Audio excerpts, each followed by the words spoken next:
9, 8, 7, 6, 5, 4, 3, 2, 1. Vous écoutez Taxi FM, musique, sport, information. Toutes vos passions sont forcément sur Taxi FM. F comme femme. Amène Assignon. Hello, bienvenue à ce tout premier numéro de F comme femme pour le compte de cette nouvelle année 2018. Une nouvelle année que toute l'équipe de F comme femme vous souhaite fructueuse. Eh bien, l'aventure se poursuit et bien sûr, nous vous réservons de belles surprises. 2018 démarre avec de belles initiatives portées par des femmes. Celle que nous recevons cette semaine s'est donnée comme mission de soutenir les jeunes filles malentendantes. Son défi, œuvrer pour leur réintégration socio-professionnelle. Janine Degbe-Quinvi est notre invitée. F comme femme. Janine Akosiwa Degbe-Quinvi, bonjour, bienvenue. Bonjour. Alors vous êtes écrivaine, directrice de société. Quand je vous vois, vous êtes d'une beauté naturelle. Alors dites-nous d'abord, quel est votre secret pour être aussi belle naturellement? Merci, c'est très gentil à vous. Mon secret, c'est que je dirais que je fais tout pour éviter tout ce qui agresse la peau. Tous les produits qui agressent la peau. Je suis beaucoup plus dans les produits naturels. Et donc, comme des huiles, comme l'huile d'abricot. C'est vrai que c'est pas fait ici. J'aurais souhaité que ce soit un produit tropical, mais bon, j'utilise beaucoup de l'huile d'abricot et du beurre de karité. Voilà mes simplement. Ah, en tout cas, le résultat est fascinant.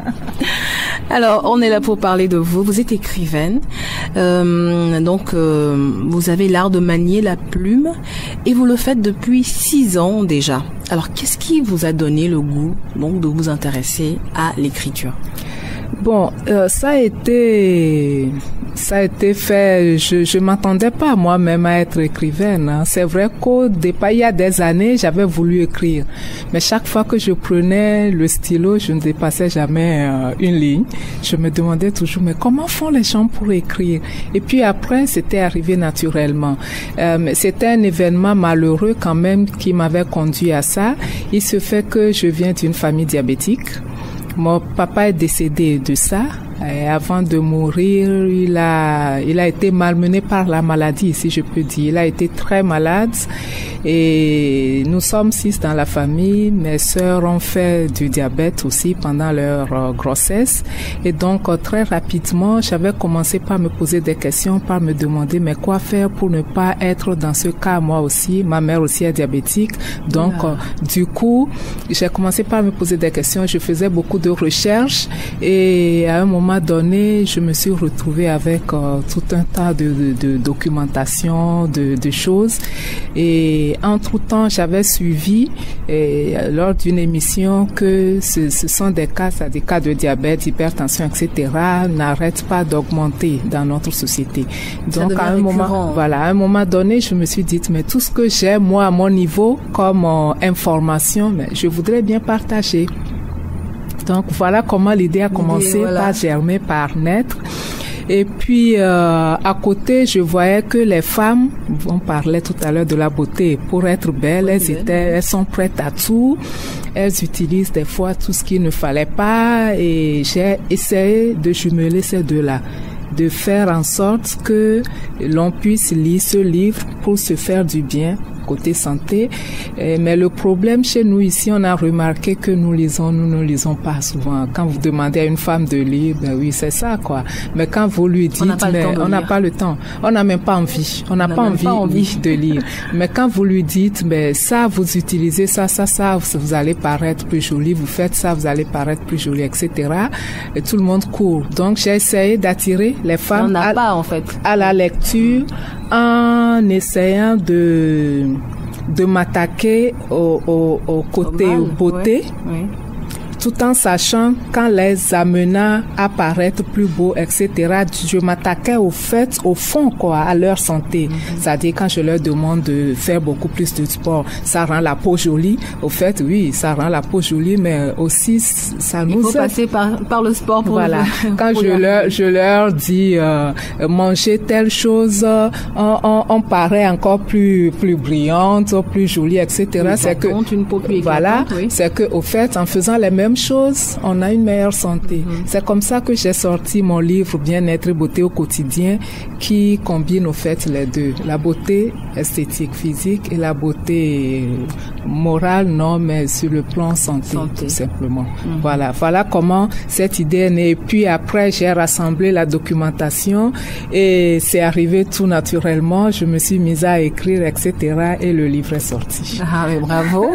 Et après cette expérience, je suis sûre que vous avez voulu expérimenter d'autres choses encore. Voilà. Il se fait que je suis aussi la présidente d'une association qui s'appelle Santé et Bien-être en Afrique. C'est par rapport à cette aventure liée à l'ouvrage que vous êtes retrouvée présidente? Non, c'est aussi un parcours malheureux, tout simplement. J'ai assisté, c'est une cousine que j'ai perdue et qui a voulu avorter. Donc, qui a pris du n'importe quoi et qui, d'abord, il avait été sauvé dans l'immédiat, mais après, sa santé était telle qu'elle a fini par décéder. Et ça m'avait fait beaucoup de mal, ça m'avait interpellée. Je m'étais dit que mais ça, c'est quand nous avions cet âge-là, ces choses arrivaient, mais ça continue toujours d'arriver. C'est vrai que les gens font des choses, mais bon, peut-être que ce n'est pas assez. Qu'est-ce que je peux faire aussi? Votre contribution. Voilà, ma contribution. Donc, on a mis en place cette association. On a commencé par parcourir les établissements scolaires pour parler aux jeunes, contre les grossesses précoces, mais aussi contre surtout les jeunes filles. La cible, c'était non, ce sont les jeunes en général, puisque c'est à deux que ça se fait. D'accord. Voilà. Ouais. Donc, pour parler des problèmes de grossesse précoce et des infections gynécologiques, puisque ça touche les deux. Donc, du coup, ça m'a amené tout simplement à accompagner ça de brochures. C'est-à-dire, j'ai essayé d'écrire pour accompagner ce que nous faisons parce que il est bien vrai qu'on va pour parler, mais quand on parle souvent, tout ce qu'on dit, ça passe vite. On oublie. Donc, je me suis dit, mais si je mets quelque chose par écrit et après qu'on laisse comme support, ça va aider ces jeunes-là à garder un peu plus longtemps ce dont nous parlons. C'est comme ça que j'ai écrit dans ce sens pour accompagner tout simplement ces sensibilisations que nous faisons. C'est vrai qu'actuellement, de bout en bout, j'ai encore 2 autres ouvrages en cours, mais bon, c'est toujours sur la thématique du bien-être, de la santé? Oui. Ah, le sujet vous tient vraiment à cœur. Oui, parce que ça, j'espère que je vais pouvoir le sortir bientôt, parce que ça va énormément aider les familles. C'est un livre qui va énormément aider les familles, c'est sur le plan alimentation, tout simplement. Donc, je travaille très dur dessus. Ça sera franchement quelque chose de très nouveau, mais qui va aider tout le monde, tout simplement. Je m'arrête à ça pour le moment. On l'espère que cet ouvrage arrive, très vite, pour un problème financier, puisque ici, c'est très difficile de trouver du sponsoring, etc., pour nous accompagner dans ce sens. Donc, il faut souvent éditer à compte d'auteur, etc., et quand on fait 1000 choses à la fois, c'est très compliqué. C'est ça qui bloque un peu ça, mais j'espère que ça va arriver très bientôt. Et vous, justement, comment vous en sortez? Côté finance? Côté finance, c'est à compte d'auteur, mais pour le premier livre, quand même, j'ai eu des personnes, des amis, certaines sociétés, les bonnes volontés qui m'ont accompagné un peu. Et puis après, pour les autres, il faut se débrouiller seul, quoi. Donc, c'est pas facile. Quand c'est comme ça, c'est très difficile parce que ça demande beaucoup de moyens, tout simplement. D'accord. Est-ce que vous comptez travailler sur d'autres thématiques? Oui, bien évidemment, je ne compte pas m'arrêter là.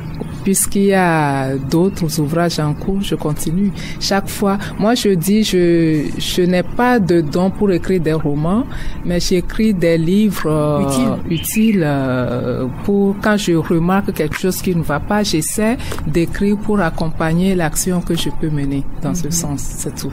Voilà comment je fonctionne. En tout cas, bravo pour l'initiative. Je me dis, si tout le monde se mettait à faire ce que vous faites aujourd'hui, tout ça rassemblé, ça va donner quelque chose de vraiment, génial. Bon, les gens essaient, je suis pas la première quand même, hein. Les gens essayent, mais c'est vrai, moi j'interpelle tout le monde. Vous êtes en train de jouer votre part, par exemple, en m'invitant ici. Je demande à toute la population, si chacun se demande, mais qu'est-ce que moi je peux faire aussi? Il y a tellement de mots, hein, il y a tellement de problèmes dans notre société. On ne va pas attendre tout d'un gouvernement. Si chacun se demande, mais le peu que je peux apporter, qu'est-ce que je peux faire? Franchement, je crois qu'on va beaucoup avancer sur le plan national, le plan développement économique, tout ça, on va beaucoup avancer. Mais bon, on a encore du chemin à faire. D'accord. Alors, avant de passer à notre sujet, rappelez-nous rapidement le nom de l'ouvrage. Donc, j'ai le bien-être beauté au quotidien que beaucoup connaissent déjà. Après, il y a le carnet menstruel que nous sortons tous les ans et qui est surtout consacré à la jeune fille. Il y a le carnet santé au masculin. Carnet santé au masculin, ça permet aux jeunes hommes de mieux assurer leur santé. Comment? C'est que en parcourant les écoles, nous avons vu que les garçons sont aussi très nombreux à souffrir de problèmes d'infections gynécologiques. Et très souvent, les filles nous disent moi j'ai tel problème, mais chaque fois que je me soigne, 2-3 mois, ça revient. Au fait, c'est que ils sont avec le partenaire ne se soigne pas, et donc on le sait dès qu'elle retourne, réinfection. Donc on essaie. Les garçons ont beaucoup de mal à en parler. Moi, je suis mère de garçons. Je sais ce que c'est, comment leur tirer des informations. C'est très difficile. Ils ont beaucoup de mal quand ils ont des problèmes. Donc, c'est un livre qui va tout simplement les accompagner seuls dans leur chambre à savoir s'il y a quelque chose qui ne va pas bien ou pas. Et s'il y a quelque chose qui ne va pas bien, qu'est-ce que je dois faire? Parce qu'ils sont beaucoup plus réservés. Ils n'osent pas parler de problèmes gynécologiques. Donc, aujourd'hui, s'il y a une mère qui a un garçon, qui a un adolescent, qui a même un jeune adulte, il est très conseillé d'aller chercher ce livre-là qui a 1000 francs seulement, mais qui aide énormément les jeunes garçons.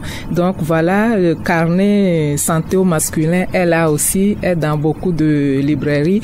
Alors, je le disais en début d'émission, vous êtes également directrice de société.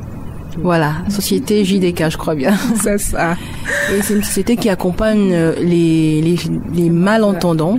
Voilà, on va dire malentendants, handicapés, voilà. Oui. Bon, JDK, aujourd'hui, qu'est-ce qu'on fait? Nous accompagnons énormément les handicapés, mais surtout les malentendants. Aujourd'hui, on ne dit plus sourds, mais on dit beaucoup plus malentendants. J'ai eu à rencontrer cette histoire démarrée il y a pas très longtemps. JD Espace, qui est la société mère même, existait depuis, mais JDK a démarré avec ces jeunes malentendants-là pour confectionner des écharpes et foulards en lopovio, en quinté, comme disent certains, et pour toute saison que nous commercialisons aussi bien dans les pays chauds que dans les pays tempérés et contre le froid, etc. Mais comment est né? Vous allez me poser la question, donc j'y vais en même temps. On y va en même temps.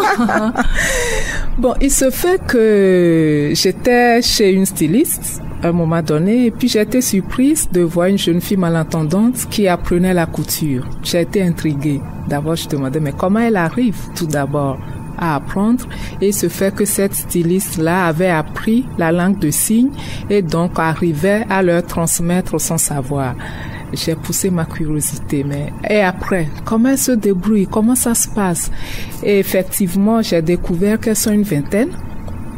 à avoir appris la couture, mais qui peinent énormément à vivre de ce métier. Pourquoi? Parce qu'elles n'entendent pas, n'arrivent pas à communiquer avec les entendants que nous sommes. Et donc, du coup, on n'arrive pas à aller vers elles. Et même quand on va, comment dire que c'est ce que je veux, etc., ça rend les choses très difficiles. Donc, du coup, ces filles qui ont eu beaucoup de mal parce que quand elles vous racontent leur parcours d'apprentissage, ça a été très difficile. C'est un parcours de combattant. Étant donné qu'elles n'entendent pas, qu'elles ne parlent pas. Mais elles ont mis 3 ans, 4 ans pour certaines pour apprendre ce métier. Elles connaissent, elles peuvent coudre, mais bon, elles sont finalement à la maison parce que à cause de cet handicap-là, elles n'arrivent pas à faire ce travail. J'avoue que ça m'a énormément touchée. Je sais pas quel fond j'ai, mais quand je suis face à ces genres de situations, ça m'interpelle. J'ai commencé par cogiter un beau jour. J'ai dit, OK, je vais quand même aller dans leur centre, essayer de parler avec les responsables, voir comment ça fonctionne là-bas, quoi.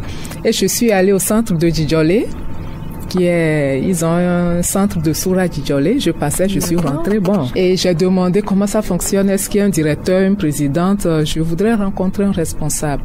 On m'a présenté la présidente de l'association des sourds du Togo. Et j'ai dit, il n'y a pas de problème particulier. J'ai juste envie de vous connaître mieux. Elle-même est malentendante, présidente. Comment fait la communication? Donc, il y avait l'interprète. Voilà, et donc, qui nous a introduit. Ça les a intrigués aussi parce que c'est pas, ça ne coupe pas les rues que les gens s'arrêtent. De voir les gens s'intéresser à eux comme pour s'arrêter, pour demander, mais comment ça se passe ici, quoi. Quand elle m'a parlé, j'ai dit, bon, ça a commencé par cette jeune fille que j'ai vue à l'apprentissage. Donc, elle m'a dit qu'elles sont une vingtaine. Elle m'a raconté justement leur parcours, que c'est très difficile, etc. Et on a passé au moins 1 heure de temps à discuter. Je parle, l'autre interprète, c'est des signes qui vont dans tous les sens, voilà. Et donc, quand j'ai quitté là-bas, j'ai dit, bon, Janine, je ne sais pas, mais il faut que tu fasses quelque chose. Et je suis retournée. 1 mois plus tard, j'ai dit, je voudrais commencer avec 2 jeunes filles. J'ai contacté une amie qui vit en France, qui commercialise des vêtements. Et je lui ai dit, bon, écoute, j'ai vu des jeunes filles. Si elles essaient de coudre des habits qu'elles t'envoient, est-ce que tu peux essayer de les aider comme ça en vendant? Elle dit, OK, on va essayer. Donc, je suis retournée. J'ai dit, OK, je prends 2 jeunes filles. Je vais chercher des machines et je les mets à l'épreuve. On va voir ce que ça donne. Et elles ont commencé par coudre. C'est elles qui m'ont fait ça, là, que j'ai porté aujourd'hui. Merci. Et on a commencé par envoyer. Le seul problème qu'il y avait eu, c'est qu'elle ne maîtrise pas bien les tailles. Parce que quand les modèles vont, des fois, ça va. Quand ça doit être elle, c'est M qui porte. Bon, bref, on n'arrivait pas à s'en sortir puisque moi-même, je ne suis pas couturière ni styliste. J'allais même vous poser la question, mais bon, comment vous en sortez? Donc, j'ai dit, bon, OK, avec les habits, c'est un peu difficile.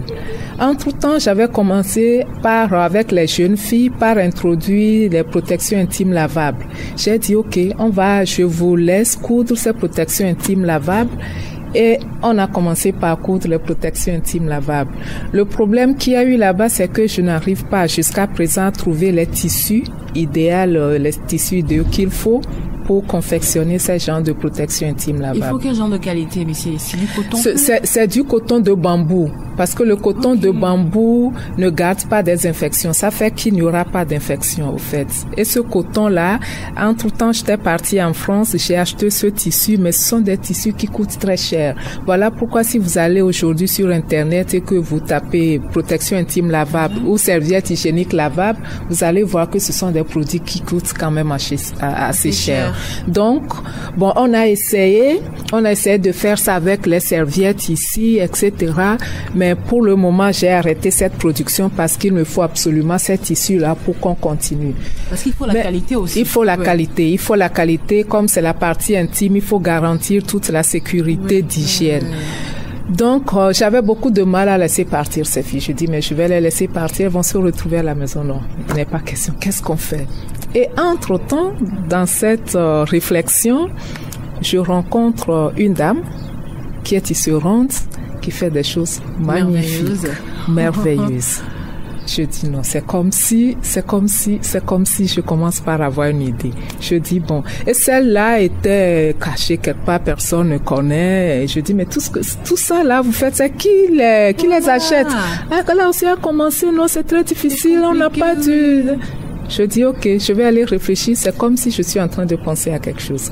Alors je me suis dit, on va prendre ces pagnes tissées, les filles vont transformer et moi je vais essayer de trouver des débouchés. Voilà comment c'est arrivé.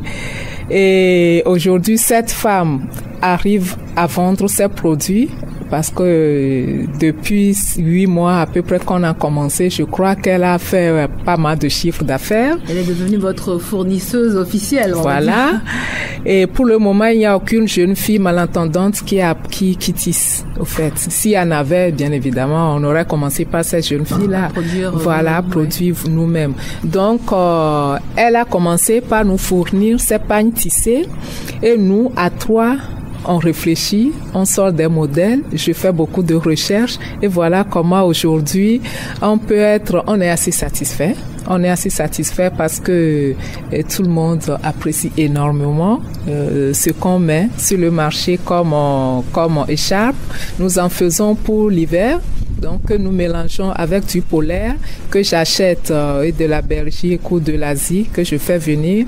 Donc, ça fait que quand on a même quand il neige, on est très bien protégé et ça plaît énormément. On a commencé par avoir des distributeurs qui commencent par nous contacter pour en distribuer aussi bien aux États-Unis qu'en France, etc. Donc, l'idée, c'est quoi? C'est d'en faire un centre où on va intégrer toutes ces jeunes filles malentendantes qui sont à la maison et qui attendent et pour que tout le monde ait du travail, pour qu'elles aient de l'autonomisation financière tout simplement. Donc c'est ça l'idée. On est 2, elles sont 2 aujourd'hui, mais très rapidement avant la fin de l'année, je voudrais que ça devienne un centre qui emploie toutes ces jeunes filles malentendantes, couturières qui attendent. Mais à côté, il ne faut pas que les garçons soient laissés parce qu'ils sont quand même nombreux. On a vu que parmi les garçons, nous avons des menuisiers, nous avons des cordonniers, nous avons des sérigraphes, nous avons des coiffeurs, etc. Les filles, il y a aussi des coiffeuses, des tisseuses qui tissent, qui tressent, des tresseuses.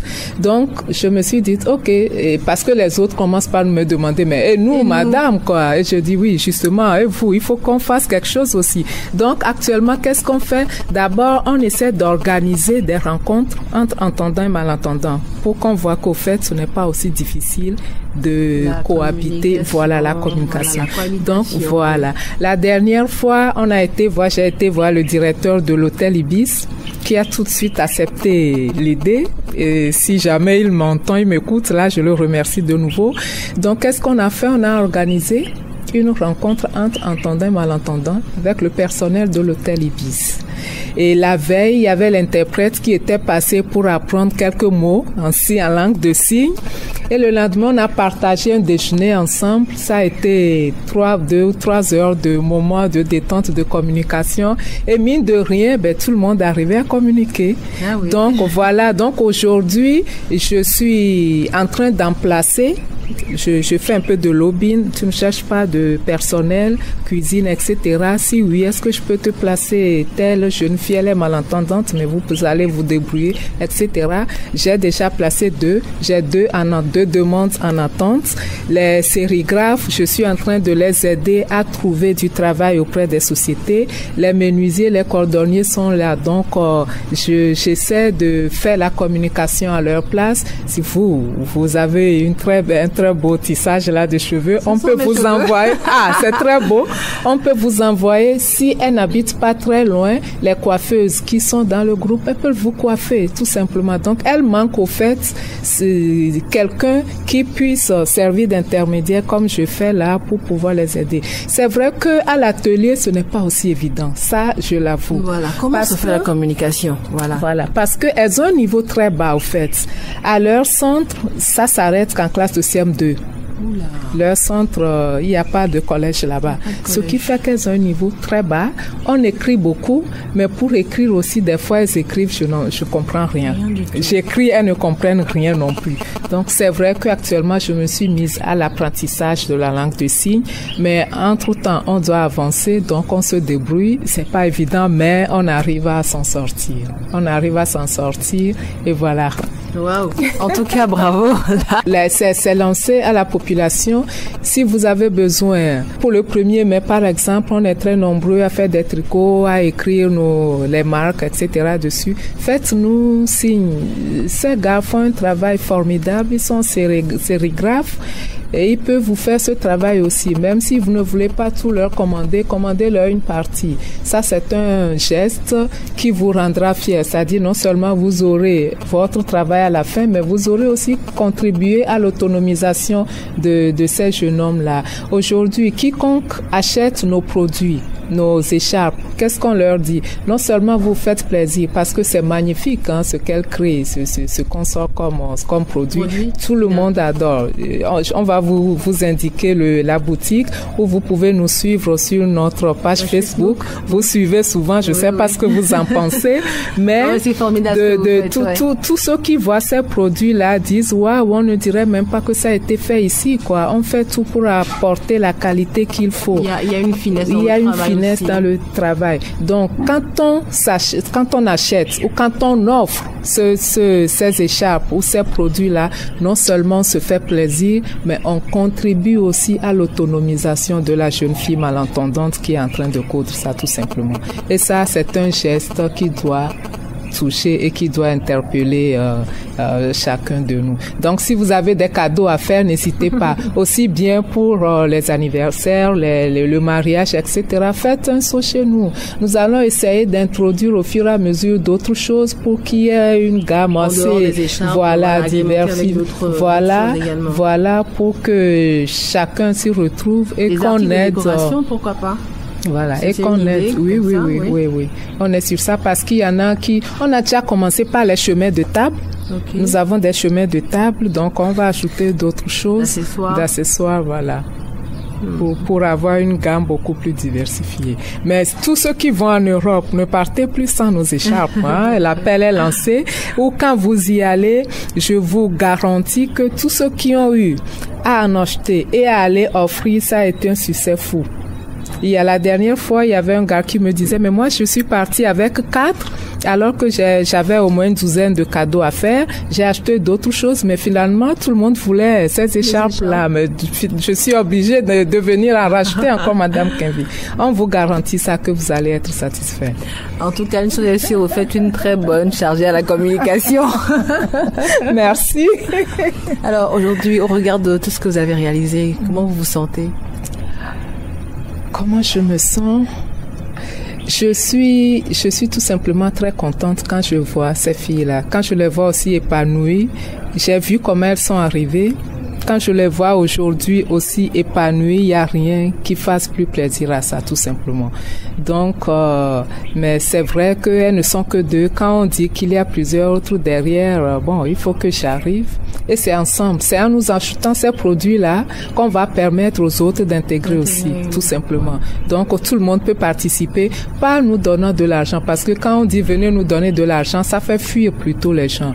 Venez acheter tout simplement. C'est à partir de 2500, nos écharpes, jusqu'à 25 000, 30 000, 35 000. Donc, rien qu'en achetant un produit de 2500 francs, vous donnez la chance à ce centre-là de s'agrandir pour aider, pour faire entrer toutes les autres filles qui attendent, tout simplement. Et quel est le regard de vos enfants, de votre famille par rapport à ce que vous faites? Oh là là, c'est quand même beaucoup d'admiration. J'ai 2 garçons, 2 enfants qui m'aident beaucoup dès qu'ils... Oui, ils sont âgés, ils ont 20 ans, 21 ans bientôt et 19 ans bientôt. Bravo. Merci. Donc, mon mari m'aide énormément. Seul, je n'aurais pas réussi. Il m'aide énormément parce que des fois, il faut beaucoup de courage pour continuer.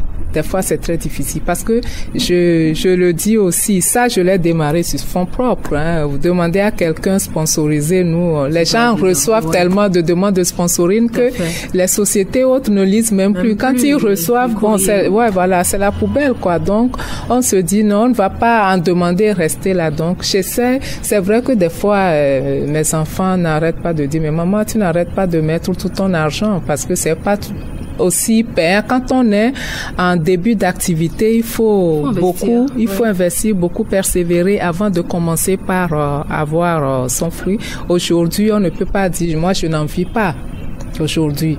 Mais bon, je me décourage pas non plus, hein, mais c'est le plus important. Je continue, mais je suis convaincue que ça va donner parce que les filles même me disent tout le temps, madame, on n'arrête pas de prier, ça va aller. Je dis, tant que vous priez, Dieu ne peut pas ne pas vous entendre, ça va aller. Donc voilà, je reçois beaucoup de soutien de la part des miens. Beaucoup. Et les amis aussi qui me voient à l'œuvre, tant qu'ils peuvent, ne serait-ce que pour acheter, ils viennent acheter et c'est du soutien aussi. Voilà. Alors, puisqu'on est dans le registre de la femme, hein, de la jeune fille et autres, est-ce que vous avez un mot particulier à l'endroit de cette jeune génération? Je parle des filles surtout. Oui, la jeune génération, je dis, pour commencer, il faut compter sur sa force. Il faut compter sur soi d'abord. Aujourd'hui, c'est quoi le constat? C'est que il y a beaucoup de chômage, tout simplement. Et j'invite les jeunes filles à entreprendre. Ça, beaucoup le disent déjà. Mais celles qui ont commencé par entreprendre, le chemin n'est pas facile, qu'elles le sachent tout de suite, mais c'est en persévérant qu'on y arrive. Mais comment on arrive à persévérer? C'est d'aimer ce qu'on fait.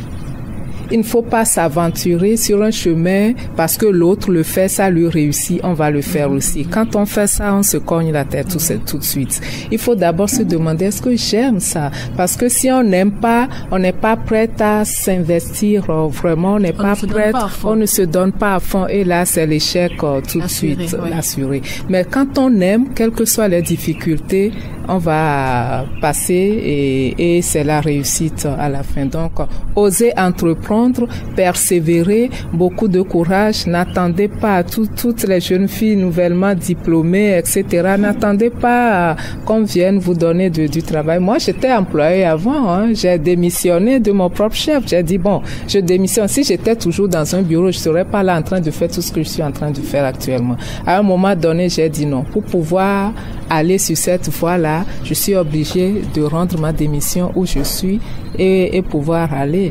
Et tout le monde, même dans ma famille, mais ça ne va pas. Comment on peut laisser un boulot comme ça et puis s'aventurer sur un chemin qu'on ne connaît pas? Mais je suis très heureuse et très épanouie aujourd'hui sur le chemin que je suis. Et c'est ça qui compte. Et c'est ça qui compte. D'accord. Peut-être avant de vous laisser partir, un petit mot, un dernier mot. Un petit mot, oui, un petit mot, visitez-nous. Visitez notre boutique tout simplement. Apportez votre pierre pour aider ces jeunes filles malentendantes-là. Notre boutique se trouve tout simplement juste collée au laboratoire Lokodonou quand vous descendez le feu tricolore de Tonko Hôpital vers le boulevard. La page Facebook, c'est JDK écharpe et foulard. Donc, visitez-nous, nous vous attendons. C'est ensemble qu'on peut aider ces jeunes filles à vivre de leur métier. C'est ensemble qu'on peut leur assurer une autonomisation financière. Et c'est très important que ces jeunes filles-là soient aussi intégrées dans notre communauté comme cela se doit. Je vous remercie. En tout cas, merci beaucoup et bravo pour cette initiative. Hein. Et moi, je me dis, c'est également une suggestion de thématique pour un ouvrage, hein. Oui. Avec le travail que vous faites avec ces jeunes filles, ça pourrait déboucher sur un ouvrage. On ne sait jamais. On ne sait jamais, c'est vrai, pourquoi pas. Oui. Merci beaucoup, merci d'avoir joué votre part en nous invitant à parler de ceci, tout simplement. Nous avons besoin de vous, les médias, pour communiquer, pour faire connaître ce que nous sommes en train de faire. Et sans vous, je crois qu'il n'y aura pas un grand pas. On ne pourra pas vraiment avancer. Donc, merci encore une fois. Merci.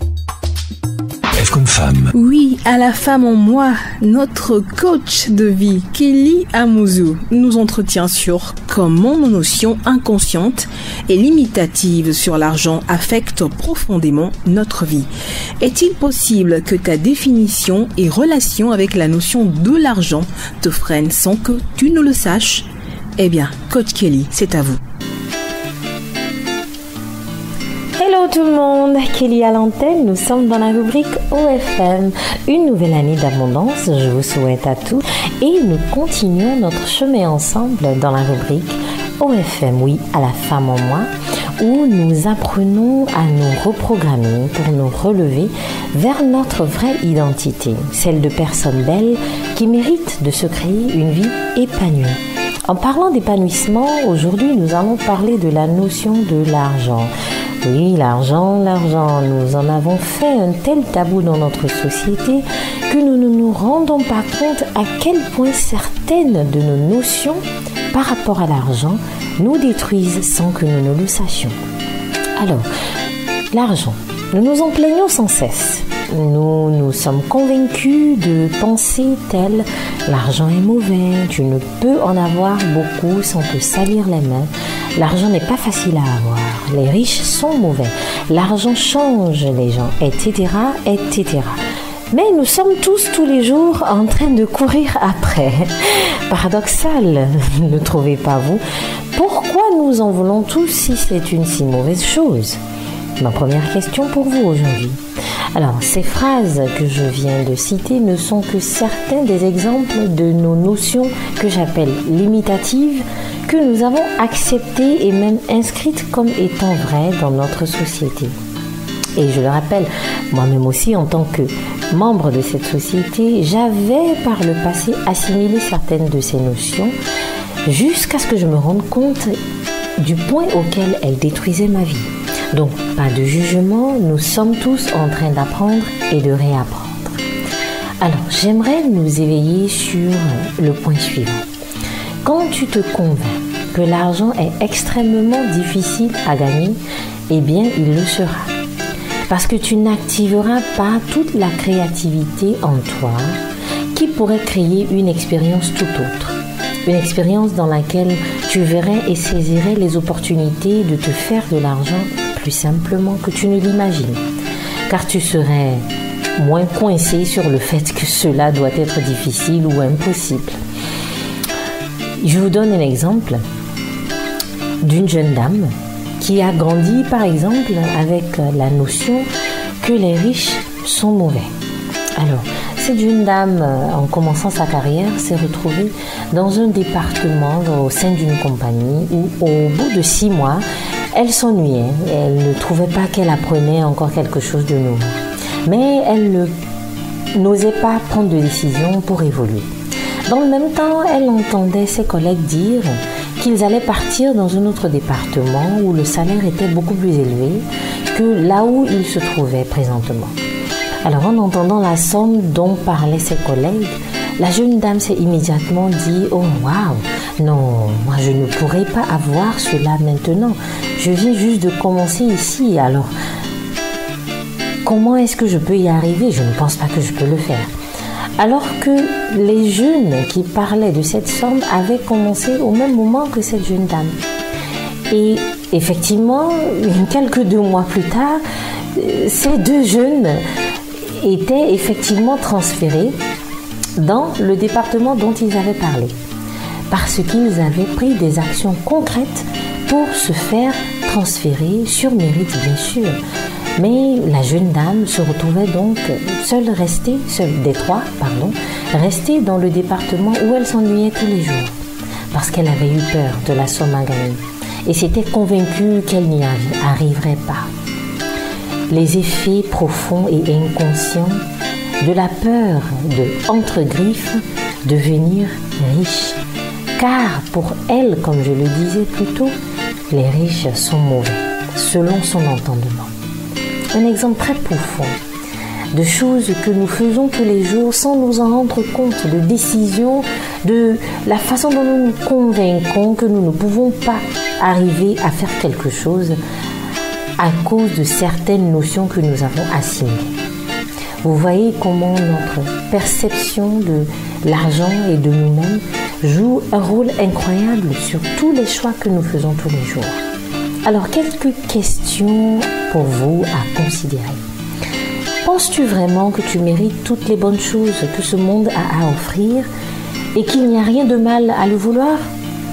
As-tu foi en tes capacités naturelles de le créer? Quelles sont tes pensées sur l'argent? Quelles sont tes pensées sur l'argent qui pourraient contribuer à te freiner plutôt qu'à t'aider à évoluer vers la réalisation de tes rêves? Pensez-y. Je reste convaincue que nous ne naissons pas pour souffrir. Alors pourquoi ne pas apprendre à voir les choses autrement, afin de créer une nouvelle réalité pour nous-mêmes? C'était Kelly dans la rubrique OFM, oui, à la femme en moi. On se retrouve la semaine prochaine pour un nouvel épisode, un nouvel éveil. Et en attendant, dites-vous oui un peu plus souvent en affirmant que vous aussi, vous méritez l'abondance et la prospérité financière et qu'elle est à votre portée. Et que vous vous ouvrez dès maintenant à apprendre une nouvelle façon de penser afin de changer votre vie. Ciao, ciao! Merci à notre coach Kelly pour ce bon remontant. F comme femme. Et pour finir, notre coup de cœur de la semaine. Il s'agit de Noella Coursaris Musonka, mannequin et présidente fondatrice de la George Malaika Foundation. Noella est née le 25 décembre 82 à Lubumbashi d'un père chypriote et d'une mère congolaise. Elle ne se contente pas de se faire photographier ni de défiler sur les podiums des grandes villes occidentales. Le mannequin se consacre aussi à l'humanitaire, en particulier à l'éducation des jeunes filles démunies de la RD Congo, son pays natal qu'elle a dû quitter à l'âge de 5 ans. Élevée en Belgique et en Suisse, elle fait des études de comptabilité et de commerce. Quand elle retourne dans son pays natal, le Congo, elle y découvre la pauvreté mais aussi les violences que subissent les femmes dans l'est du pays, en proie à des groupes armés. En 2007, elle crée la George Malaika Foundation en souvenir de son père, George. Malaika signifie ange en swahili. La fondation fournit du matériel scolaire, sanitaire et logistique à des ONG et orphelinats congolais et leur offre également des repas.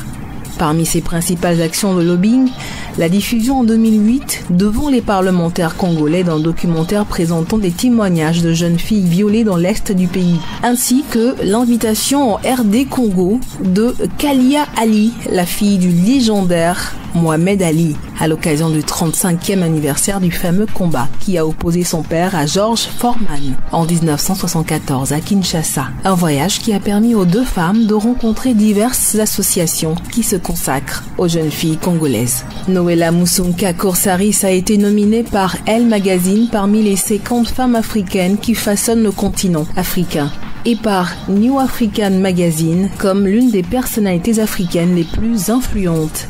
Mariée et mère de 2 enfants, elle continue sa carrière de mannequin et sillonne le monde.